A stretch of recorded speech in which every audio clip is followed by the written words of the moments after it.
in this specific series. Yeah, I think for Weibo, if you have anything left, any secret pick, any different strategy, it's time to just throw it out there and see if it's going to work, because they have been dominated by T1 through both the first 10-second games. They tried that kind of splash into Ari, ended up selling the Kerchi Shard. I don't think it really accomplished anything. They've seen some little different looks. We saw the setup or the Glista. That didn't really work for them either. So if there's anything left for Weibo, you got to bring it out now. Is it the Emperor of Shurima, though? It is. It's going to be locked for Xiao. This is his oldest signature pick. From even back when I was casting the LPL, he was definitely a lover of this one. Speaking of lovers, the duo themselves going to be locked in here by T1 favorites of theirs also. Really big pivot here coming out from T1. I was actually thinking about the Kalista. That to me seemed like a pickup that could come through, but with the Renata gone, doesn't look like they want to prioritize it quite the same way. I would love the Poppy. I think that Poppy Azir specifically is a really strong combo, and it's also one of Weiwei's best champions. We'll see what owner ends up picking up into it, but I do think that Weibo are kind of forced to pick up bot lane here to prevent getting banned out. Yeah, they're clearly not sure if they want to go for Poppy here, so they're just buying themselves a little bit more time. They do grab Varus. And will it be a full bot lane to answer, or will we go towards that Poppy? Because I agree, Weiwei is his best champion. It's great as an answer to work on. It answers a lot of the meta top laners that we're seeing today as well. But there is that risk of, if you don't grab your bot laner now, you could get banned out, and potentially things go terrible in the bot lane. You're exactly right. Well, speaking of the bottom lane, a lot of pressure here behind the is going to be locked in, but instead it's the bot, and this is a big question on a lot of people's minds. Is Crisp happy to bring this one out? It's one of the ones that Carrier has looked fantastic on, and now it's going to be Crisp turn at the champion. See whether it is going to work out here as now Shu is on the T1 foot. It is an interesting pick, but generally I like Bard as a later pick in the draft. We have multiple mobile carries. I think it's really strong, but now T1 can just go chickens that have dashes, that have the ability to actually avoid this ultimate. And already you have a call, you can dodge it with your R, you can dodge it with your E, you can have the speed up from your W to move out of it. So there's a lot of ways already there. Plus Zaya can ult for ult. That's not the best trade, but this is not like an Ashe Orianna type team that Bard I think is going to have an incredible amount of success into. So even if Chris has a good game, I don't think that really guarantees you anything with the pick from this angle. And I was actually looking towards the Silas, even with no Maokai yet being picked up. We've seen that be a really popular counter pick into the Azir. It is going to be Akali instead. Obviously does suffer a little bit more in lane, but once you get to the side lane, incredible amount of damage that can come out, and we've seen T1 use any form of silent pressure really well within the series thus far. Also do note, with the Varus already being there, and I wouldn't be surprised if Weibo tried to do the same thing that T1 have done into a lot of these Zyra con lanes, which is go very focused, right? Because we already have the Varus in the bot, we don't know what the jungler is going to be, and they want to deny the Wukong as a way to reliably get into that backline. And if the Poppy is banned away, which is the champion's first one play, it is going to be the Lee Sin. And once again, Owner is going to be on his signature pick. Now with counterpick going towards either technically, Zeus or Faker, but probably Zeus. A difficult choice now for the Shy. Does he run it back third time in a row? Velvet going to be locked in here. The Shy thinking about the electric rat, and it is going to be again locked in. Now, what is the answer from Zeus? It could just be something like a Gnar if you want to play it a little bit more safe. I do think you want to be really careful about what you're playing into account as well. A lot of times we've seen it heavy on the end stage, heavy on the outside pressure. Something like a Gnar you keep you relatively safe, but the Aatrox, this is a confident pick. I feel like when he's going Aatrox into the Ken and Velvet, that is some scary stuff, but Zeus has been playing out of his mind this entire series, and we'll have to see if it's going to work for them, but I respect Weibo taking a big pivot here, right? They go towards comfort with the Azir, they go towards something very different on the top side with the Ken and Velvet, they go towards Bard, they can move around the map, they can set up fights, they can be able to try to potentially group up around this Velvet, invade over heavily, and see if they can find a way into this series. And in previous games, I mean, a lot of the games where T1 has looked as dominant as it's all about the lane prio. Do they have early laning leads? Can they push those to the furthest? When I look at the lanes here, that's not going to be the case. Even if Zeus and Faker play the matchup extremely well, for the first 6 levels at the very least, barring any major owner or carrier interference, you're not going to have the best of time. Same for bot lane, Varus, Bard, going to be really tough to deal with. So I do think that Weibo have a lot of prio set up, and compare that, at the belt after that might be their opportunity to find their way back into the series. No, I agree. I think pivoting away from these Maokai drafts that we've seen over and over again is going to be a breath of fresh air for this team, and that's precisely what they need with their backs this far against the wall in the World Final. I think more than anything, they need a good start, right? They need a confidence booster. They need something to go right for them early here that they can rally around. They can build that confidence in and really just try to get into a comfort zone, because they have looked nervous, they have looked uncomfortable. T1, from the time they walked out on the stage, looked cool, calm, collected, and it has showed in their play. It absolutely has, and I just want to see some play that is going to show me why Danny had such a huge grin on his face when he was walking back from the coach's booth with the team. And here we are to find out on to the Rift for game number 3. Match point for T1 as they are up 2-0 in this series. See whether they can be ending the World Final in this one, or whether Weibo Gaming can bring us to at least a game 4. And T1 themselves know that just being at match point not going to be enough.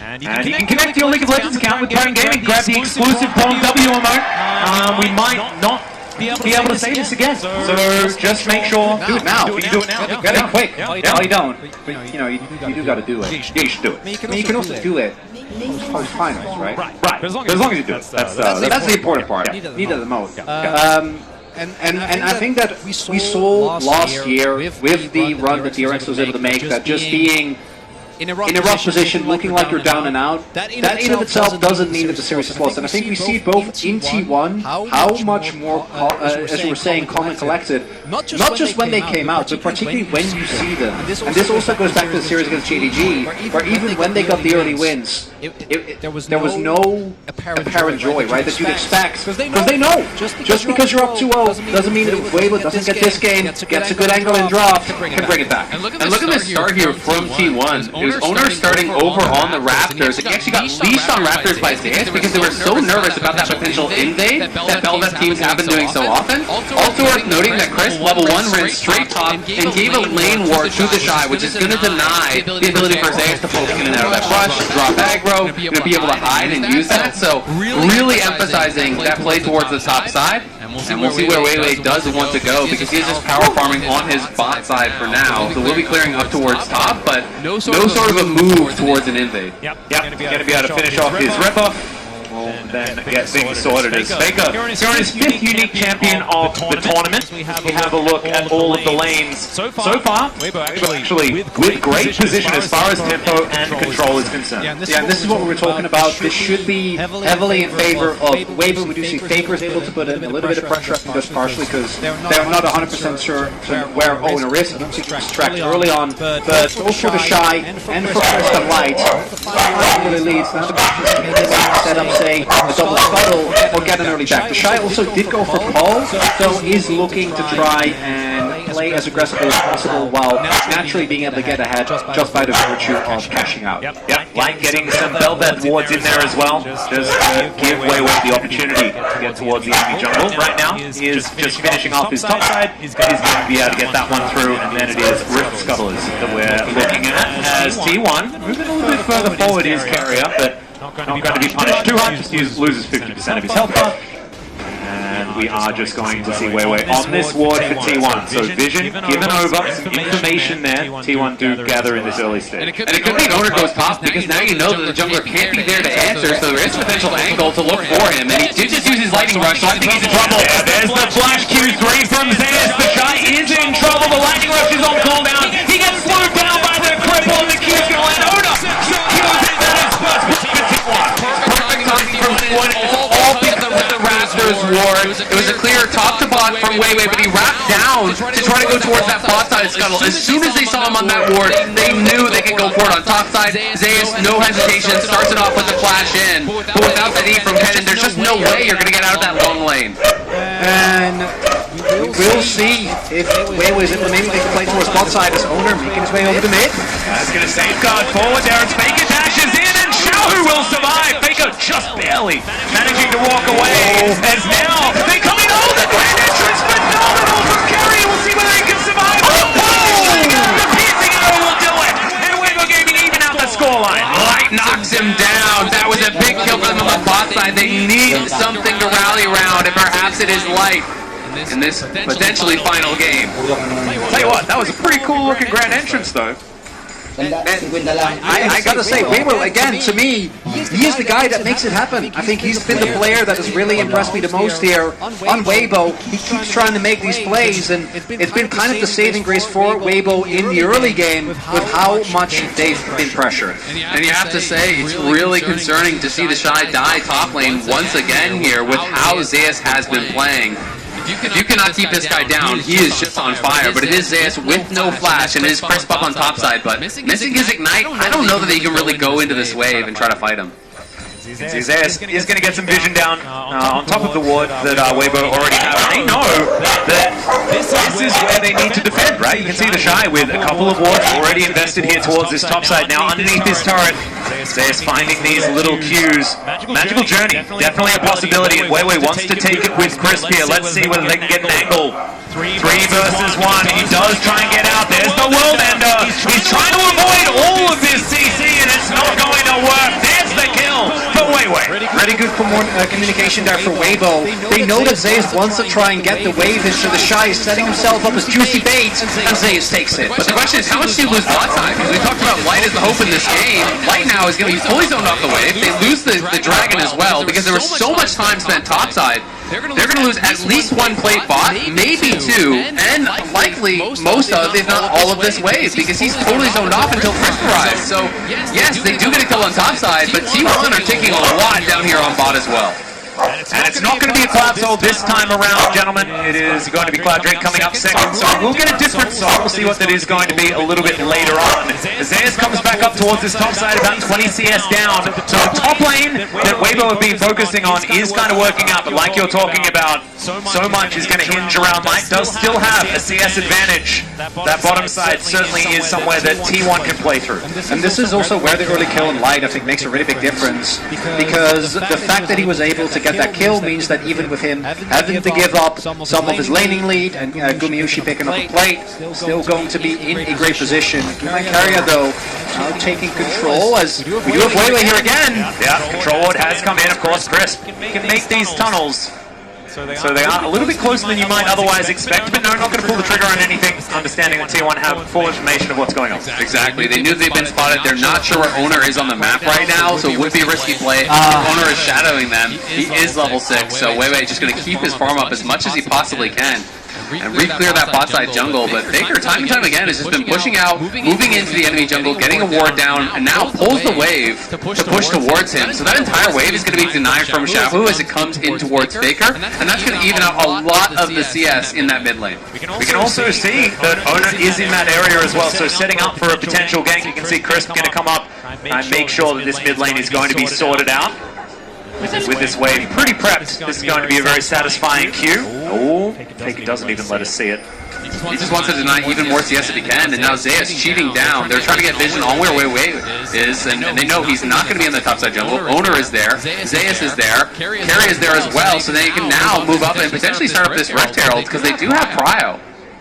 And Zeus now back towards his top side with Owner in tow, wanting to get a little bit of revenge, and even though First Blood came in, the Shy still has a CS advantage. Lightning Rush to get it out of there as Owner just mini-stuck, kicking into the wall. That is going to be execution with the ultimate. He's going to be there from the Shy, and after the flash he will survive, and now it's Weiwei's turn. Can he actually get this one as Owner? About 50% to safeguard and try and get out the flash with the knockup. It's still there, and Chris comes in for the kill. He gets some knockup. Zeus will survive, but not the least. Meanwhile, on the bottom side of the map, the Blade Caller not quite there for Gumayushi. Picture in picture, as you can see, Faker looking for a little bit more. He connects the backflip, or the shuriken off the backflip, and isn't going to be able to find too much more. So, Weibo should be able to get themselves this Rift Herald. Really important moment here, because with Belv, if you want to get those early heralds, it's the Shy actually turning it around this time, staying alive for long enough for reinforcements to come in. Owner and Zeus don't actually get the 100 to 0, and that is the herald going over to Weiwei. Yeah, Light just staying his ground, and when you do have the lethal tempo Varus, have to be a little bit scared if you are Gumayushi, so he's going to be going back, but still, just a trade of ghosts in the end. Very close stuff. I mean, both of them had committed their ults in that previous exchange where Guma was chasing him down in that bot lane. So this is Weibo on the brink of despair here in a match point game. being able to stay alive. Nice sidestep on that Q from the Shy was so clean. It flashes out, but not so far to let them out of that ultimate. Wei goes in. Everyone is piling up here, but it's Chris who arrives first. And it's the failed flash from Owner, right? Just on the edge. Sets it up easily for Chris. Even if he does hit out, I don't know if he gets out because he still has to walk past the wall. Chris might have been able to clip him with how well he has been playing this game. And a really big win for Weibo because they're already ahead in gold, but the fact that they will be able to utilize this Herald for a really big game in the side lane with the pressure that it gives the Belva, going to be a really big win. You can see the Strikebreaker complete now for Weiwei as well. Having that Mythic really powerful in this champion. You queue up on top of them, you slow them down, that sets up your W very, very nicely, and you can usually get a full E channel with that. So we'll see if Weiwei can stay aggressive and if they can keep the Shy in this power position that he has created slightly for himself. You know, not obviously at a massive advantage, and Zeus doing as Zeus always does, building lethality. Yeah, he does very much like to have a bit of a on this Aatrox, but I like it. Their game plan, right? They're playing around topside, they're getting the Shy, like you say, into these positions, and even though Zeus isn't necessarily ridiculously far behind, as you can see in the CS, it's pretty close, but still, the Shy will have these very impactful ultimates, and Weiwei is the benefactor here, sitting at 1-0 and 2, able to get some control in this Belvet, and we know she can be devastating if she gets ahead. And it's just been kind of this return to more what Weibo showed us in the LPL, this play towards topside, this focus on the Shy. It hasn't been about going towards Light and Crisp, and eventually that is because Guma and Carrier are so hard to attack in a lot of these situations. Oh, you're going to connect that. Nice little knockup is Carrier. He's to find it there for quickness onto 2. The King gets the knockup onto Xiao, the Empress of I only gets Owner, but that will get him out. But Weiwei's not going to be so lucky. The Shy got in here, and now he might be in trouble. He breaks the chains, but is he still going to be able to get out? Good because she decides to nice. Off the bottom side. That was the right call. Zeus grabs the double kill, and Weibo lose out on the fight. And while the laning setup is there this time around for Weibo, the early game looking a lot better. The skirmishers, they're still not able to make work. Although teleport coming in. Yeah, teleport from this top side of the river. Xiaohu coming in, looking for the opportunity. Doesn't have the ultimate. They secure the Drake. This T1 Grand Entrance not going to find the target there. Oh, Chris, as the 10th Fake comes in. Faker trying to play down to keep his team alive.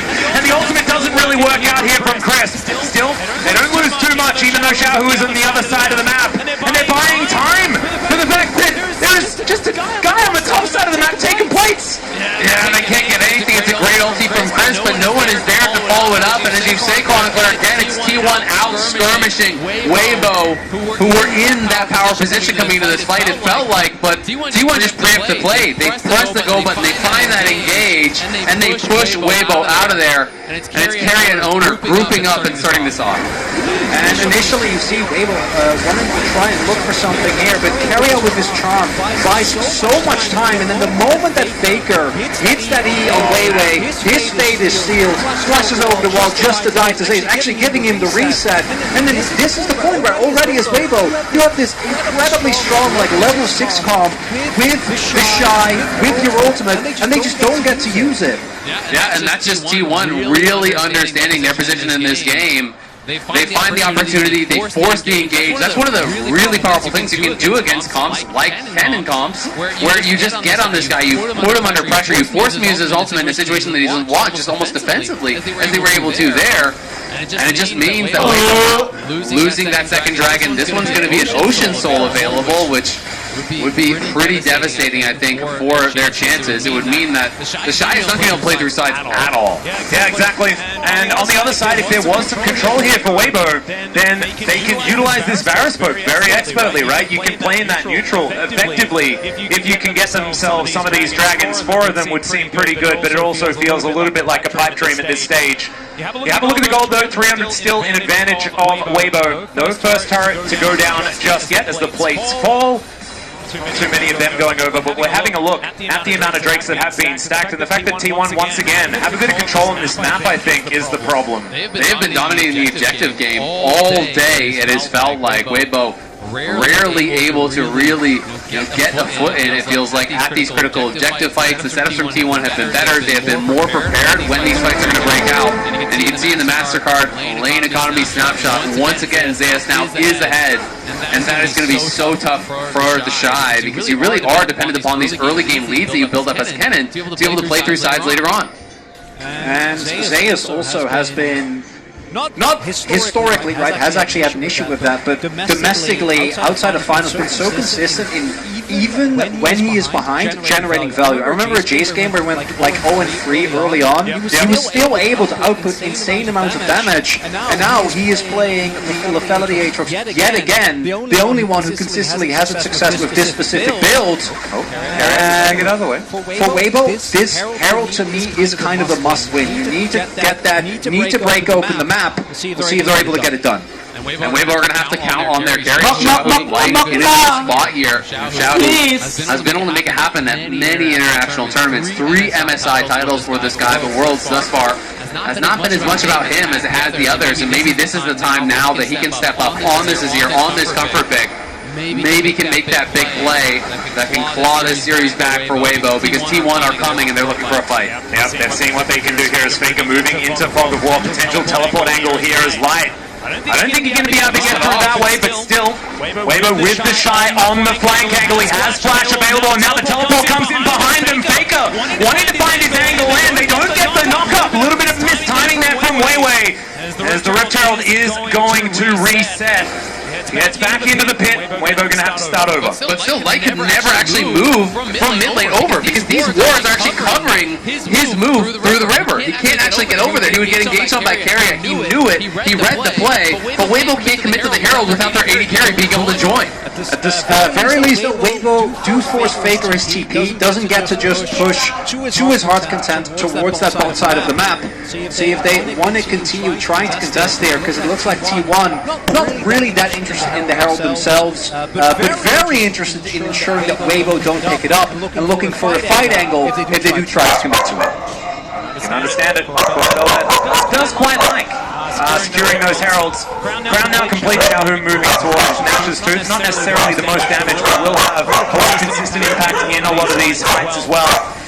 Avoiding getting first down certainly going to be very, very strong. Faker picks up this top wave, closer to Herald, does make a lot of sense. We've got 1 second on this Dragon. That's where T1 are going to put their attention. Chris gets over the wall with a tiny little magical journey. The inside track on this Dragon. Faker was up on the top side, has no GP, so he has to run down. Who is pushed in bot, trying to look into top side, but deep wards for him to TP to, so if he does join, it will be very much so on Weibo's side of the fight. Faker's going to back away from the knockup from Weibo.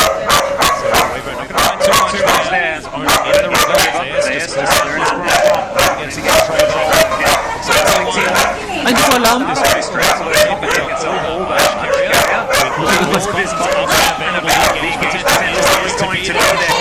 Just eviscerated here. T1 trying to do the same thing. Teleport now to come with Zeus on that flank angle. The Shy now here. Pretty safe now on that line. So hard for Weibo to carry. Carrier is on that side.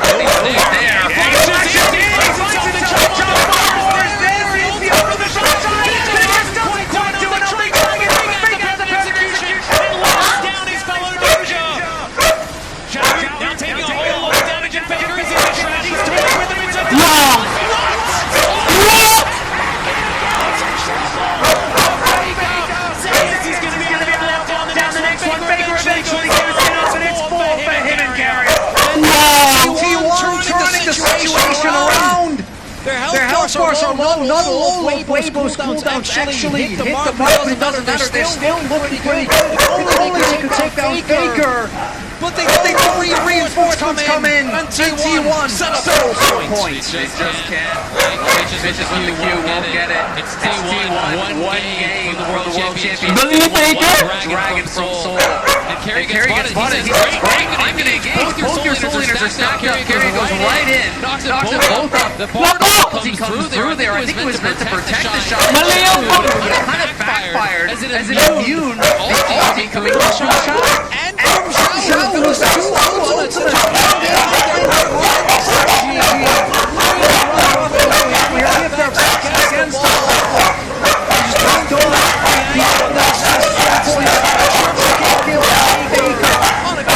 A champion that, of course, we knew he could play, but we hadn't seen this year just yet. I tell you what, it's pretty poignant seeing him play Silas and Akali in this series, though, after what happened last year. Just showing that it doesn't really matter what the meta's like.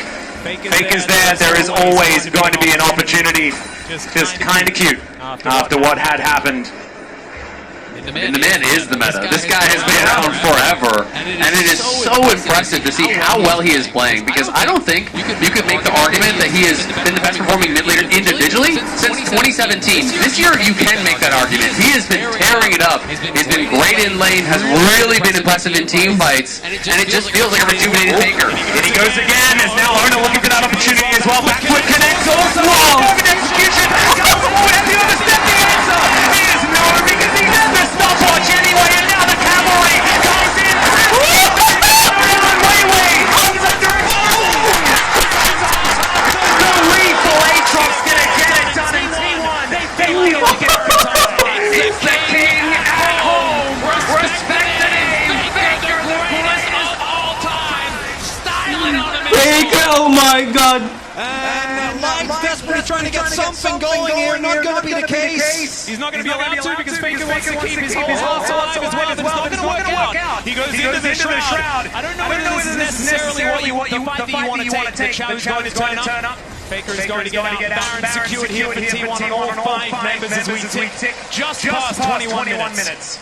As we take another look here, you see how ready T1 is. Everyone already on their way. And this cannon not in the greatest of spots. Uses his ultimate only on stays alive with the stopwatch. And then that ultimate doesn't hit the mark. How good is that for Owner? I think it was a drive-by spike kill. It's huge way. Going past the cannon, spikes him down out of the air. Everyone from T1, they are feeling it. They know they are potentially 1-2 fights away from claiming this elusive title that this team that now is the roster with the most international games played together all time. Any roster in history has not been able to claim that title. They are getting so damn close to it. Incredibly. It's just over 4,000 gold lead. They have Soul Point available as well. And Carrier showing absolute mastery on this Rakan as well. This is something that he has been extraordinarily feared on. And this was, in fact, when we were touting Gumayushi and Carrier as the greatest bottom lane in the world, it was when they were playing champions like this. It's when they were flexing the meta so incredibly much. But Carrier's engages always absolutely fantastic. We'll see whether he can utilize those alongside this extraordinary play who we've already seen from Zeus and Owner in the previous games, and especially Faker here in this one. And this is the moment I think for Xiao in particular, you need to find a hero play. You need to get multiple people, and it's really hard because as we see the Baron power play 14-1, upwards of 2k gold, they're setting up for an Ocean Soul in about a minute, and everyone on T1 is so much better. If they don't find a play like that, and the game plays out the way it has, there is just no way. You need to get a Xiao who to shy wombo combo, possibly set up by Chris, and give Live an opportunity to pop off, because otherwise T1's going to get sold. They're going to get the next Baron, and they're going to win the series. Carrier going to get knocked up here. He's here to protect his support. Quickness ties them all up and Xiao going to the next 75 smooth with Chris just evaporates. Going for the same base. This is a warp light. Able to sidestep, finds the chains of corruption, but there's not Xiao decent flash to try and get himself, but it's not out of the woods. It's big. Tidies up. They're just so far ahead. Owner's Q1's life with a wave in the shy. Finds himself alone, heading back towards his face. The double kill gets that clean ace for T1. And T1! Weibo try, they don't have to contest this dragon. They have to contest the soul, but they're not even given the opportunity to fuck Carrier says, come get me. And it looks to me like they're going to take this inhibitor back and make the series, but it might be in it. As Chris clearing out some control vision, Owner wants to grab himself a soul to finish this game off on. And T1 are just on fire. All 5 players in this final game here, potentially playing out of their minds. They are 5 brains, 1 player. T1, let's go! Everything is perfectly coordinated. They think they've caught Carrier, but everyone from T1 in, lightning fast. Owner is here. Zayas pops the ulti fast from the move speed from the top side. Baker coming in from the bottom. T1 collapses from every angle. And Wave wiped from the map. And there's nothing to do. Right, the moment that you're not able to hunt to zero anyone on T1, as soon as reinforcements arrive, you're going to get blown up, and the gold lead as light desperately tries to at least get Zayas. Won't even get that. It's heartbreaking as now they take a magical journey over Zayas. He likes this one, 1 versus 3. He's absorbing so much the Emperor's Divine. Here comes him, and he's still alive.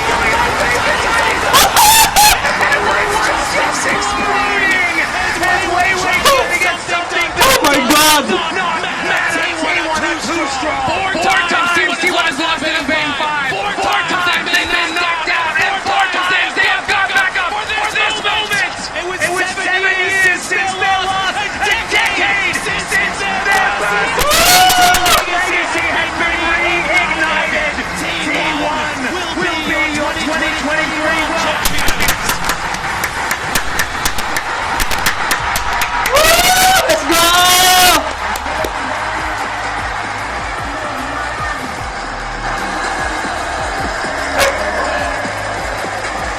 It took them 2 years to win a title again. Spring 2021, this roster came up, they stumped the LCK, they stumped the playoffs, and that started to see the cracks. And then last year at Worlds, it felt like they've been able to recuperate from all that, but it wasn't the case. It took them 1 more year to take the lessons that they've learned in 2022. And so many had doubts after what had happened in the summer split. But you can see that joy on this team. And you can see the devastation on the side of Weibo as they look on. T1, they must feel like this is a long time coming. They had to work so incredibly hard to get here to this stage. And how much sweeter that victory has to be after time and time again. This T1 roster tasted the bitter defeat. They were the ones on the receiving end of these losses. It started to feel like they might never be able to do it. You can see as we head towards the trophy ceremonies presented by Mercedes-Benz. The Summoners Cup, beautiful, crafted by Tiffany & Co. T1 finally hoisting it with the new name. SKT was their name when they had the first 3, and now this team that so many adore will finally hoist the Summoners Cup.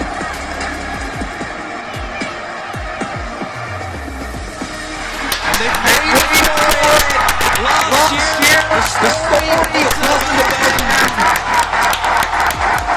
This year it is. All the pent-up emotion for this team, all the disappointment, it's led to this. And what an incredible run. With 4 LPL teams remaining, T1 were the last team from any other region, let alone the LCK. They took down BLG 2-0. They swept LNG. They crumbled GDG's Golden Road. And now, here in the finals, another sweep, absolute domination against Weibo. There is no doubt who the greatest team in the world today is. You can see Faker especially looking on while his teammates are raising the cup as well. He's done it 3 times. This is the first time.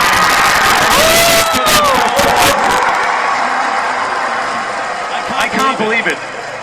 The GOAT has bookended his first decade with 3 zeros over the LPL